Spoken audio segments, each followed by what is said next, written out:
नमस्कार, आप सभी का स्वागत है जीनियस कोचिंग क्लासेस के डेली करंट अफेयर क्लास में। चलिए पहले क्वेश्चन की तरफ बढ़ते हैं। पहला क्वेश्चन क्या है कि हाल ही में मिखाइल मिशूस्टिन किस देश के फिर से प्रधानमंत्री बने हैं? इसके ऑप्शंस आपके सामने हैं, पाकिस्तान, इंडोनेशिया, जापान, रूस। बताइए इसका आंसर जो है आपको हाईलाइट भी हो रहा होगा, इसका जो आंसर है वो है रूस। रूस इसका आंसर है। चलिए आगे बढ़ते हैं।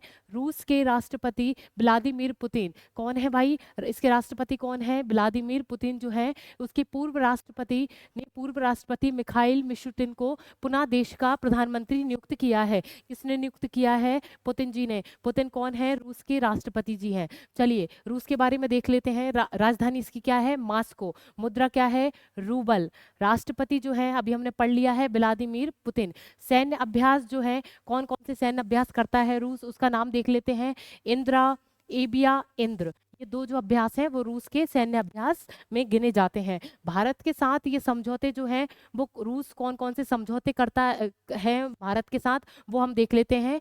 S-400, AK-203, असॉल्ट राइफल जो है, और S-400, AK-203 जो है भारत और रूस के साथ एक साथ समझौते हैं।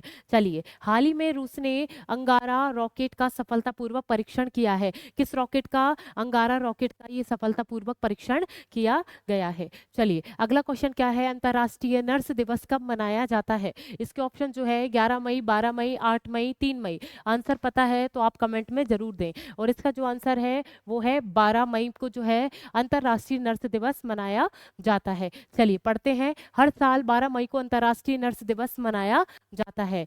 1820 में इसी दिन नर्सिंग स्टाफ के जन्मदाता फ्लोरेंस नाइट टैंगलिन, क्या नाम है? फ्लोरेंस नाइट टैंगलिन जो है आधुनिक नर्सिंग के संस्थापक का जन्म हुआ था।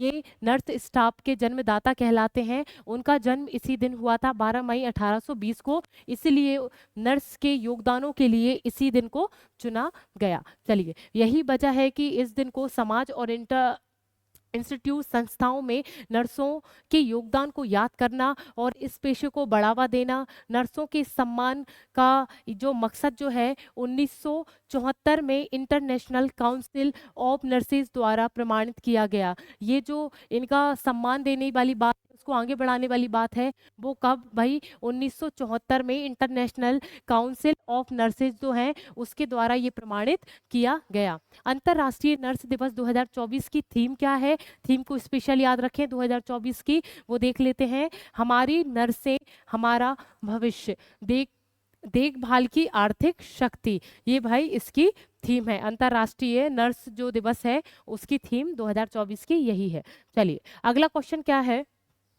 हाल ही में नागालैंड की पहली महिला पुलिस महानिर्देशक कौन बनी है? इसके ऑप्शन जो है आपके सामने। इदा शिशा नोंगरांग। दूसरा ऑप्शन है रश्मि शुक्ला, शीतल देवी, सुमन कुमारी। बताइए ऑप्शन सॉरी इसका आंसर बताइए है क्या? क्या है इसका आंसर? इदा शिशा जो है नोंगरांग वो मेघालय की पुलिस महानिर्देशक के पद पर नियुक्त हुई है। नई नियुक्ति इनकी हुई है। चलिए आगे देखते हैं। इदा शिशा नोंगरांग जो है वो मेघालय की पहली महिला पुलिस महानिर्देशक नियुक्त की गई हैं और 19 मई को सेवानिवृत्त होकर इजा राम बिश्नोई ये किसकी जगह लेंगी?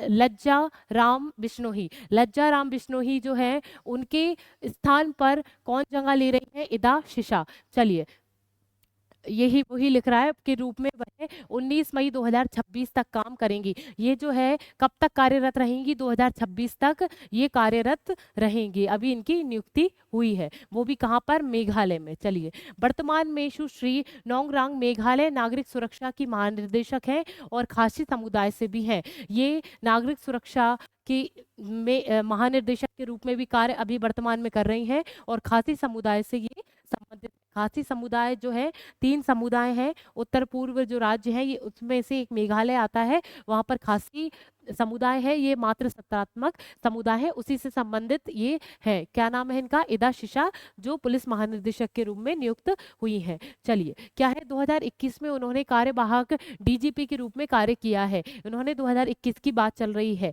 चलिए, मेघालय एक पहाड़ी राज्य है जहाँ 3 मातृवंशीय जातीय समुदाय का वर्चस्व है। मेघालय एक पहाड़ी राज्य है, वही कौन सा कैसा राज्य है? पहाड़ियां वहाँ ज्यादा मिलती हैं, वहां पर जो है 3 मातृ वंशीय समुदाय, मैंने अभी जिक्र किया था आपसे, 3 मात्र सत्रात्मक समुदाय की बात चलती है। और हम देख लेते हैं, खासी एक मात्र सत्रात्मक समुदाय है, अभी बात हुई। राज्य में अन्य 2 मात्र सत्रात्मक समुदाय कौन कौन से? गारो और जैंतिया। तो इस प्रकार जो है मात्र सत्रात्मक समुदाय 3 हो गए हैं, गारो, खासी, जैंतिया। ठीक है, ये समुदाय हैं और इन्हीं के नाम पर पहाड़ियां भी हैं।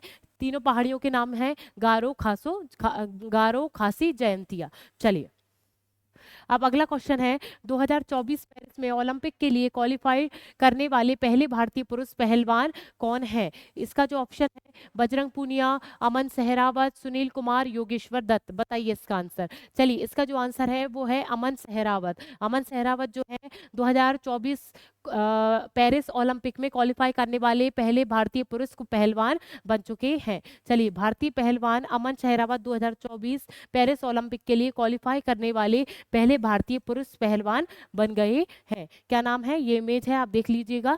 चलिए, 5वां क्वेश्चन क्या है, हाल ही में किस देश के खिलाड़ी कॉलिन मोनरो, क्या है? कॉलिन मोनरो ने अंतर्राष्ट्रीय क्रिकेट से संन्यास की घोषणा की है। ये ऑप्शन है आपके सामने, West Indies, south Africa, New Zealand, Australia. बताइए, जो है कॉलिन मुनरो जो है वो कौन से देश से संबंधित है? उनका जो है आंसर है वो है न्यूजीलैंड। न्यूजीलैंड के ये खिलाड़ी हैं, अंतर्राष्ट्रीय क्रिकेट से इन्होंने संन्यास की घोषणा कर दी है। चलिए, आगे बढ़ते हैं। 6वां क्वेश्चन है, माउंट एवरेस्ट पर 29 बार चढ़ाई करने वाले पहले भारतीय कौन बन गए हैं? व्यक्ति कौन बन गए हैं? इसके ऑप्शन जो है, कामी रीता शेरपा, दूसरा है पंसांग देवा शेरपा, तीसरा है ओलेंग कौन नेको और चौथा है क्रिस ब्राउन। बताइए, इसका जो आंसर है वो है कामी रीता।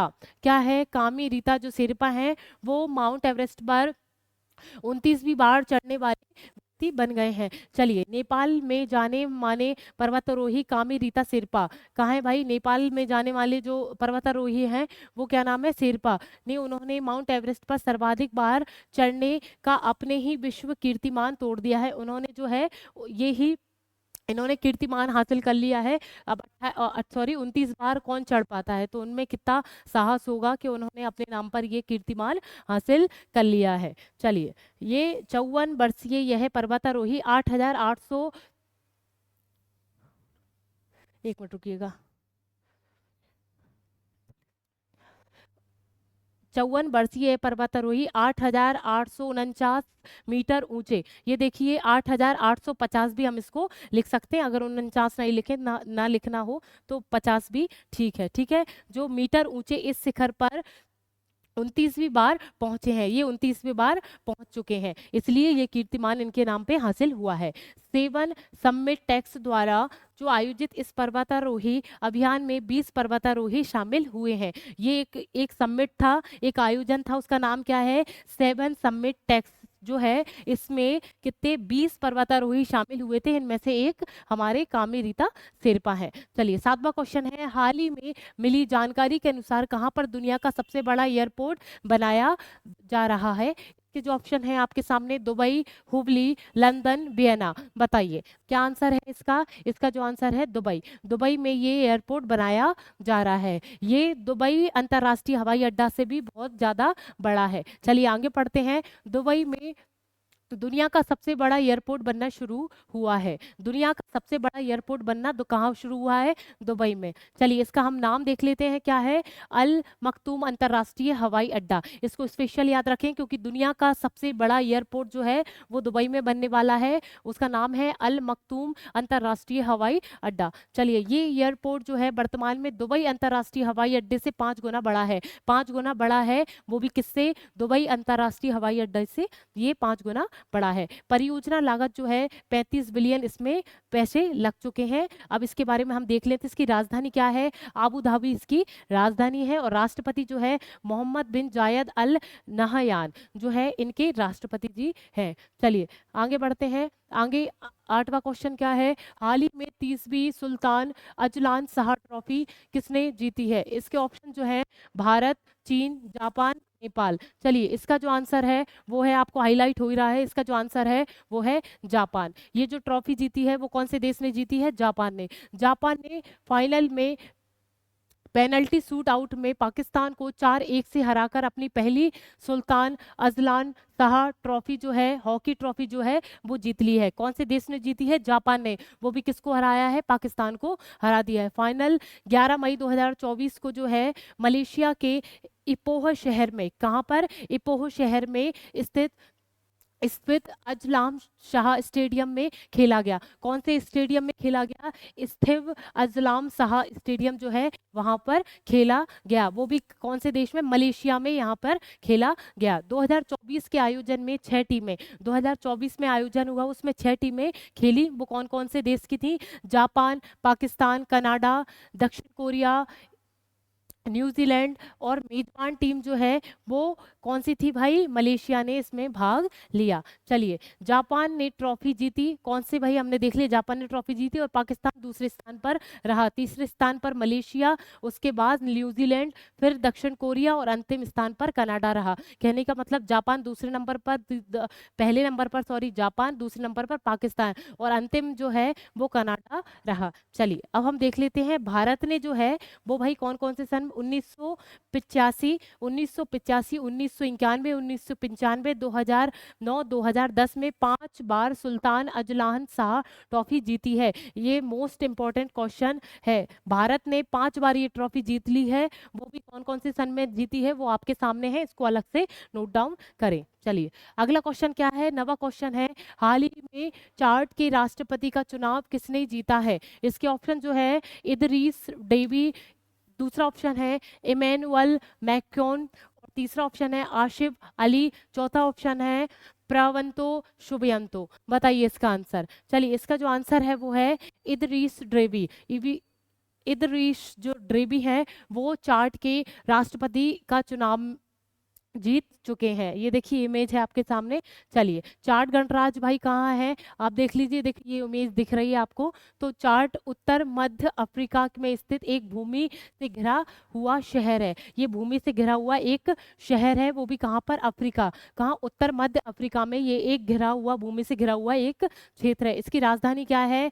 एन जमेना। क्या नाम है इसकी राजधानी का? एन जमेना जो है इसकी राजधानी कहलाएगी किसकी? चार्ट की। चलिए इसकी मुद्रा क्या है? CFA Frank. CFA फ्रैंक इसकी मुद्रा है। राष्ट्रपति क्या है? महावत इदरीस ड्रेबी इटनो इसके राष्ट्रपति हैं। चलिए अब देखिए लास्ट क्वेश्चन क्या है, हाल ही में किस संगठन ने महिलाओं के खिलाफ हिंसा से निपटने के लिए पहला कानून अपनाया है? अब ये ऑप्शन आपके सामने है, यूरोपीय संघ, संयुक्त राष्ट्र, अमेरिकी संघ, आसियान। बताइए इसका आंसर क्या है? इसका जो आंसर है वो है यूरोपीय संघ ने ये कानून अपनाया है। आगे पढ़ते हैं। यूरोपीय संघ जो है ने महिलाओं के खिलाफ हिंसा से निपटने के लिए अपना पहला कानून अपनाया है।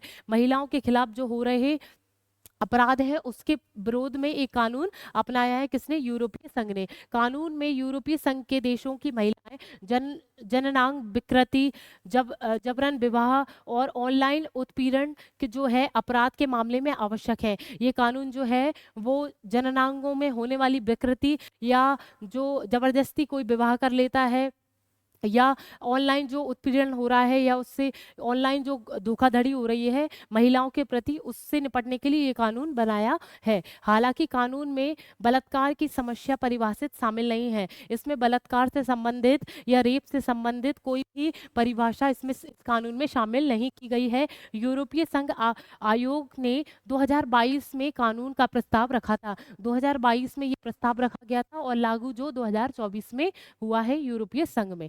चलिए, ये क्या है भाई, यूरोपीय संघ के सदस्यों की सूची। यूरोपीय एक संघ है, आप सभी को दिख रहा है, हमने पढ़ा है। तो संघ में जितने भी देश हैं वो आपके सामने लिख रहे हैं। एक बार हम जल्दी से पढ़ लेते हैं। Belgium, Italy, Denmark, Greece, Australia, Austria, Cyprus, Hungary, Malta, Slovenia, Croatia, France, Luxembourg, Iceland, पुर्तगाल, फिनलैंड, चेक गणराज्य, Latvia, Poland, Bulgaria, Germany, Netherland, UK, Spain, Sweden, Estonia, Lithuania, Slovakia, Romania. ये यूरोपीय संघ में सारे शामिल हैं। ठीक है, इसको आप सभी सब इसको नोट डाउन कर लें। ठीक है, इसको अच्छे से आप नोट डाउन करके रख लें, या फिर ऐसे ही आपको याद हो जाए तो याद कर लें, नहीं तो वर्बली इसको एक बार देख लें। चलिए, अब ये जो है अच्छी चीज है, अंतर्राष्ट्रीय सीमाएं। अंतर्राष्ट्रीय सीमाओं के जो नाम होते हैं वो हम देख लेते हैं और इनको आप सभी नोट डाउन करेंगे। क्या है भाई, एक रेखा का नाम क्या है, मैकमोहन रेखा। मैकमोहन रेखा जो है वो भारत और चीन के बीच में है। चलिए, रेड क्लिफ्स जो रेखा है वो किसके बीच में है, भारत और पाकिस्तान। ठीक है, अब जो 17वीं समांतर जो रेखा है वो का भाई उत्तरी वियतनाम तथा दक्षिणी वियतनाम के बीच में ये रेखा है। 24वीं समांतर रेखा जो है वो भारत और पाकिस्तान के बीच में है। 24वीं क्या है भाई, 24वीं जो समांतर रेखा है वो भारत और पाकिस्तान के बीच में है। 38वीं समांतर रेखा जो है वो उत्तर कोरिया तथा दक्षिण कोरिया के बीच में है। और 49वीं समांतर रेखा जो है वो अमेरिका तथा कनाडा के बीच में स्थित है। हिडनबर्ग जो रेखा है वो जर्मनी और पोलैंड के बीच में है। और दूसरी ऑर्डर नास रेखा जो है जर्मनी और पोलैंड के बीच में है, उसका नाम क्या है, ऑर्डर नास रेखा। चलिए, मैगी नाट रेखा जो है वो जर्मनी और फ्रांस के बीच में स्थित है। ठीक है, चलिए 2 सेकंड रुकिएगा। हेलो साक्षी, बस मुझे लग रहे हैं 5 मिनट, ठीक है बस। हाँ हाँ ठीक है ना, हाँ ठीक, सॉरी। चलिए, तो ये जो है आज की, हाँ ये देख लीजिए, ये जो रेखाएं हैं, ठीक है, मैंने एक बार पढ़ दी हैं आपके सामने, इसके बारे में लिख दिया है। ये जो रेखाएं हैं बहुत महत्वपूर्ण है, कृपया इनको बिल्कुल लाइटली ना लें, इनको अच्छे से उतार के पहले याद कर लें, फिर एक बार आप बिना देखे उसको लिखने की कोशिश करें कि कौन सा देशों के बीच में कौन सी रेखा है, ये आप देख लीजिएगा। और ये जो था ये लास्ट है आज का करंट अफेयर, इतना ही। चलिए, इसके साथ मैं आपसे कल मिलती हूँ। राधे राधे।